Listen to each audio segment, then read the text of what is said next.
حضرت نانوتوی رحمہ اللہ تعالیٰ کو اور شیخ الہند کو خاص طور پہ پڑھنا چاہیے، اس سے آپ کو پتہ چلے گا کہ ہم کہاں کھڑے ہوئے ہیں۔ حضرت گنگوہی قدس سرہ تو بہت فقہی جزیات کے بھی بہت خیال رکھتے تھے۔ فقہ کی جو جزیات ایک فقہی اصول ہے، اور فقہی اصول سے پھر آگے مستنبط جزیات ہیں، پھر اس کی ذیلی جزیات ہیں۔ تو حضرت گنگوہی قدس سرہ ذیلی جزیات کا بھی خیال رکھتے تھے، پابندی کرواتے تھے۔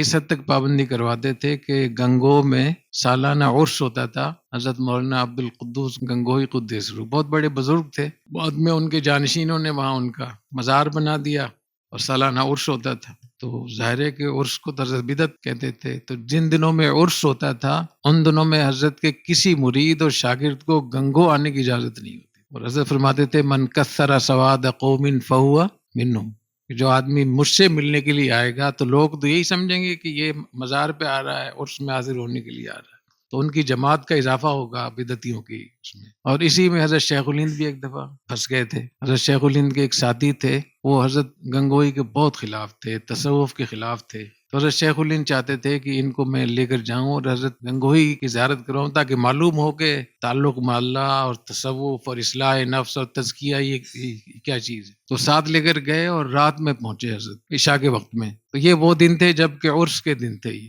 تو جیسے ہی حضرت سے ملاقات ہوئی تو نے فرمایا کہ ان دنوں میں کیوں آئے، ابھی واپس جاؤ۔ حضرت گنگوہی نے ڈانٹ کر فرمایا شیخ الہند سے کہ ابھی واپس جاؤ، کیوں ان دنوں میں نہیں آنا چاہیے تھا آپ لوگوں۔ حضرت شیخ الہند کو اس کا پتہ نہیں تھا کہ حضرت گنگوہی ان دنوں میں آنے سے منع فرماتے ہیں۔ تو حضرت نے کہا ٹھیک ہے۔ تو جب واپس آنے لگے تو وہاں کسی نے کہا کہ رات ٹھہر جائیں، اور اتنا لمبا سفر رات میں کیسے آپ کریں گے، آپ فجر کے بعد فوراً چلے جانا۔ فرمایا کہ حضرت تو فرماویں ابھی واپس جاؤ اور تم کہہ رہو یہاں رکو۔ تو حضرت شیخ الہند اسی وقت رات میں واپس آئے، اور دیوبند سے گنگو کتنی دور ہے، 44 کلومیٹر، اور پیدل، اس زمانے میں لوگ پیدل جاتے تھے۔ تو اپنے شیخ کے ادب میں اتنا خیال کیا کہ حضرت وہیں واپس آئے، اور اس کے باوجود کہ حضرت کے ساتھ ایک دوسرے مول صاحب بھی تھے جن کو اس لیے لے کر گئے تھے کہ وہاں تھوڑی صحبت میں بیٹھیں گے، متاثر ہوں گے، اصلاحی نظام کو سمجھیں گے۔ تو ان کے سامنے حضرت گنگوہی نے حضرت شیخ الہند کو اچھا خاصا ڈانٹا۔ حضرت نانوتوی کا کیا معمول تھا کہ وہ سب سے ملتے تھے اور بہت وسعت تھی ملنے ملانے میں۔ ایک مرتبہ شیعہ آ گئے حضرت کے پاس دیوبند میں، اور حضرت سے کہا کہ حضرت ہم 10 محرم کو تعزیہ نکالیں گے، تو ہماری درخواست ہے کہ آپ بھی تعزیے میں شریک ہو جائیں۔ تو حضرت نے فرمایا کہ ایک شرط ہے، وہی کہ اگر آپ مجھے بیان کرنے کا موقع دیں گے تو میں شریک ہو جاؤں۔ تو انہوں نے کہا کہ حضرت پھر ہماری بھی ایک شرط ہے۔ وہ کیا کہتے ہیں، کھچڑا کھانا ہوگا آپ کو، ہمارا محرم کا جو کھچڑا ہوتا ہے نا، جو فرمایا ٹھیک ہے میں کھا لوں گا۔ تو حضرت تشریف لے گئے، شریک بھی ہوئے، بیان بھی کیا اور کھچڑا بھی کھایا حضرت۔ تو دیکھیے ایک تو حضرت گنگوہی کا کتنا اونچا مقام اور معیار تھا کہ شیخ الہند جیسی شخصیت وہ حضرت سے ملنے کے لیے آ رہی ہے، عرس سے اور مزار سے، اور وہاں جو چیزیں غلط سے کوئی تعلق نہیں ہے، لیکن دیکھنے میں یہ شک ہو، اشتباہ ہو سکتا تھا کہ شاید دوسرے لوگ یہ سمجھیں کہ یہ بھی اس میں شریک ہونے کے لیے آ رہے ہیں۔ تو حضرت گنگوہی نے اس کو منع کیا اور اسی وقت واپس کر دیا۔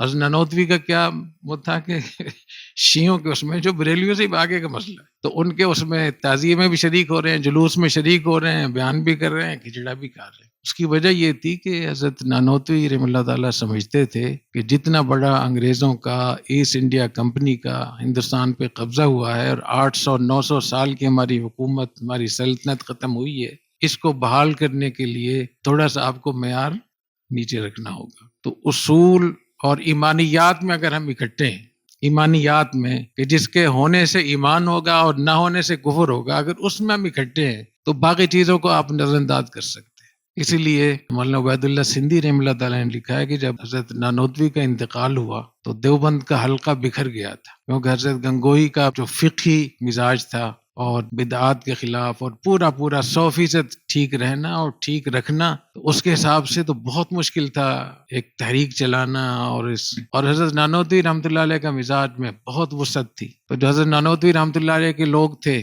ان کو کہیں مناسبت نہیں ہو رہی تھی، حضرت گنگوہی رحمۃ اللہ علیہ کے لوگ تھوڑے بھی تھے اور ان کا مزاج نہیں تھا تحریک چلانے کا، تو 2 حصوں میں تقسیم ہوا دیوبند کا حلقہ، اور تقسیم کیا ہوا بلکہ منتشر ہو گیا۔ کئی سال تک لوگ حیران پریشان پھرتے رہے۔ حضرت شیخ الہند رحمہ اللہ تعالیٰ خود بھی پریشان ہوئے کہ اب میں کیا کروں۔ تو حضرت مولانا عبید اللہ سندھی رحمۃ اللہ نے فرمایا کہ حضرت الاستاذ کا ایک بہت بڑی کرامت یا بہت بڑا کارنامہ یہ ہے کہ حضرت نے ان دونوں طبقات کو اکٹھا کر دیا، کہ حضرت شیخ الہند حضرت گنگوہی سے جا کر بیعت ہو گئے، اور بیت بھی ایسے ہوئے کہ فنافی شیخ جسے کہتے ہیں، ہر جمعرات کو پیدل دیوبند سے جاتے تھے اور گنگو پہنچ کر رات میں وہاں قیام ہوتا تھا اور فجر کے بعد پھر وہاں سے چلتے تھے، جمعہ دیوبند میں آ کر پڑھتے تھے، باقاعدہ اس کا اہتمام ہوتا تھا۔ تو حضرت شیخ الہند نے حضرت گنگوئی کے حلقے کو بھی سنبھالا، اور حضرت نانوتوی کا حلقہ تو پہلی حضرت ان کے مزاج کو سمجھ چکے تھے، تو اس آگ اور پانی کو جمع کیا، جو امتزاج یہ حضرت شیخ الہند کا بہت بڑا کارنامہ تھا۔ اس لیے میں ہمیشہ اس بات کا اہتمام کرتا ہوں کہ شیخ الہند کا جہاں بھی نام آتا ہے، یا ان کی ملفوظات یا ان کی سوانح یا ان کے حالات، یا ان پہ کسی نے کوئی کالم لکھا ہے، کوئی کتاب لکھی ہے، تو میں اس کا بڑا اہتمام کرتا ہوں اس کو پڑھنے کا، کیونکہ اس میں بہت کچھ ملتا ہے۔ تو جب ان چیزوں کو آپ دیکھیں گے تو آپ کو اندازہ ہوگا کہ ایک چیز کو پکڑ کے بیٹھ جانا اور اس پہ فیصلے کر کے دوسروں کو برا بھلا کہنا، گالم گلوچ کرنا، کسی کو جہنمی سمجھنا، دار اسلام سے خارج کہنا، کسی کو گمراہ قرار دینا، یا اس کے بارے میں تحقیر آمیز چیزیں کرنا، یہ چھوٹے ہونے کی علامت ہے۔ عقل بھی چھوٹی ہے، علم بھی کم ہے، صرف بھی کم ہے۔